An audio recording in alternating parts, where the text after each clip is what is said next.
ఇందాక నుంచి చాలా చెప్తూ నా అచీవ్మెంట్స్ గురించి చెప్పాను. Pawan Kalyan is my achievement,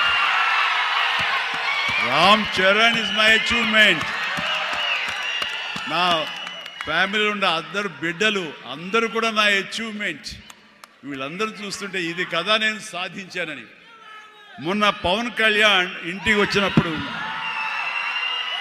ఒక మాట అన్నాడు, అన్నయ్య నీకు ఒక మాట అనేవాడికి గుర్తుందా అని.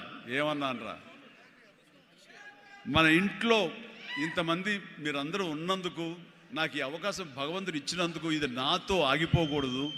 ఒక రాజ్ కపూర్ ఫ్యామిలీలో ఎంతమంది ఎలా ఉన్నారో ఆ రకంగా మరొక రాజ్ కపూర్ ఫ్యామిలీ మన మెగా ఫ్యామిలీ అవ్వాలి అని నువ్వు చెప్పావు.